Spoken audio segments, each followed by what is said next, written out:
तीन उपचुनावों की घोषणा हो गई है। 14 जून से नालागढ़, हमीरपुर, देहरा में उपचुनाव के नामांकन की प्रक्रिया शुरू हो जाएगी। मुख्यमंत्री सुखविंदर सिंह सुक्खू ने पूर्व निर्दलीय विधायकों पर निशाना साधा है और कहा है कि निर्दलियों ने अपनी विधायकी बेची है और अब क्षेत्र की जनता उन्हें चुनाव में सबक सिखाएगी।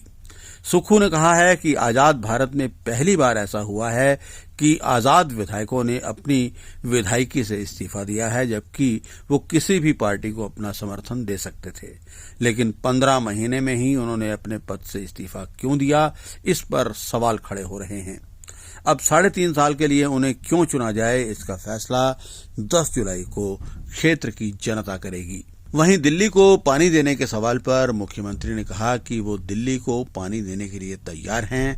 पानी हरियाणा से होकर जाना है। हिमाचल को दिल्ली को पानी देने में कोई आपत्ति नहीं है, लेकिन हिमाचल पानी को लेकर चार्ज करेगा ताकि प्रदेश की आर्थिक स्थिति बेहतर हो। सुक्खू ने प्रधानमंत्री बनने पर नरेंद्र मोदी को शुभकामनाएं भी दी हैं और कहा है कि वो जल्दी ही उन्हें दिल्ली में मिलने जाएंगे। निश्चित तौर पर अब जो ये चुनाव होने जा रहा है, ये 3.5 साल के लिए चुनाव होने जा रहा है और ये एक ऐसा चुनाव है जब से देश आज़ाद हुआ है और देश आज़ाद होने के बाद जो निर्दलीय प्रत्याशी है, जो कि किसी भी पार्टी के प्रत्याशी को समर्थन दे सकते हैं, उन निर्दलीय प्रत्याशियों ने इस्तीफा दिया है और उन निर्दलीय प्रत्याशियों ने जो इस्तीफा दिया उसके पीछे क्या कारण रहे, क्योंकि निर्दलीय प्रत्याशी तो चाहे कांग्रेस की सरकार है उसको समर्थन कर सकता है, चाहे विपक्ष है उसको समर्थन कर सकता है। इस्तीफा देने की क्यों जरूरत पड़ी और वो दोबारा से फिर 3.5 साल का क्या चुनाव लड़ेंगे कि नहीं लड़ेंगे, क्योंकि उनको 5 साल के लिए चुनकर भेजा था, उन्होंने 14 महीने में इस्तीफा दिया। अब क्यों लड़ेंगे चुनाव, ये तो भारतीय जनता पार्टी क्या टिकट देती है, फैसला करती है, तो उनका अपना आंतरिक मामला है। लेकिन इसके पीछे एक चीज़ तो स्पष्ट नज़र आती है कि कहीं ना कहीं इन्होंने अपनी जो आज़ाद प्रत्याशी के रूप में विधायकी थी उसको बेचा है।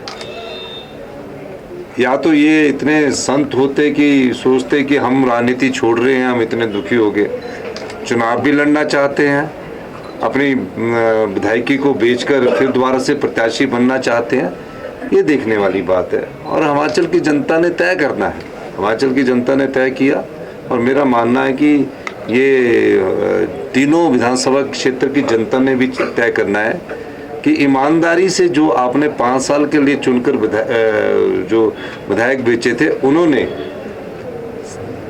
1.5 साल में क्यों इस्तीफा दिया और क्या अगले 3.5 साल का चुनाव लड़ेंगे कि नहीं लड़ेंगे। प्रधानमंत्री नरेंद्र मोदी तीसरे टेन्योर में प्रधानमंत्री बने हैं, क्या कहेंगे सर? बहुत बहुत शुभकामनाएं। देश के तीसरी बार प्रधानमंत्री बने हैं और हिमाचल जो हमारा प्रदेश है उनसे हम चाहते हैं कि आपदा के समय भी हमारी कोई सहायता, स्पेशल रिलीफ पैकेज नहीं हुआ था, मैं उनसे मिलूंगा भी और स्पेशल रिलीफ पैकेज की भी बात करूँगा। जेपी नड्डा बने हैं अनुराग। बहुत खुशी की बात है कि जेपी नड्डा जी हमारे केंद्रीय मंत्रिमंडल में उनको स्थान मिला है और राष्ट्रीय अध्यक्ष थे और उनका बनना तय था। अगर अनुराग जी भी बन जाते तो भी अच्छा हो जाता। 2 मंत्रिमंडल में पहले भी मंत्रिमंडल के सदस्य रहे हैं, तो जो भी मंत्रिमंडल में बनता है उससे प्रदेश को फायदा ही होता है। सर, जम्मू कश्मीर में एक टेररिस्ट अटैक हुआ है, बहुत गलत बात है, बहुत कायराना हरकत है। हम कांग्रेस पार्टी इसका विरोध करती है। वो हमारा दिल्ली सरकार से समझौता हुआ है और मैंने उनसे कहा है कि दिल्ली सरकार को जो हम पानी देंगे वो हम अपनी संपदा है, उस पानी पर हम दिल्ली सरकार से क्यूसिक मीटर या लीटर के हिसाब से हम पैसे लेंगे। उस पर दिल्ली सरकार ने सहमति बना दी है। अब हिमाचल से जो पानी छोड़कर जाना है वो हरियाणा होकर जाना है, तो हमारा उसमें कोई ज़्यादा वो रह नहीं जाता। हम पानी देने को तैयार है, हमारे पास पानी है हम भी हिंदुस्तान के निवासी हैं। भारत के जो लोग दिल्ली में रहते हैं उनको हमारा पानी हरियाणा को भी मिले और दिल्ली को मिले, हमारे इसमें कोई आपत्ति नहीं है। पर हमारे पास जो रिसोर्स है उसमें हमने कहा है कि जो पानी हम देंगे वो हम उनसे थोड़ा बहुत उसका मूल्य जरूर चार्ज करेंगे, ताकि हमारी प्रदेश की आर्थिक स्थिति मजबूत हो और हम आत्मनिर्भर हिमाचल की ओर आगे बढ़े। धन्यवाद।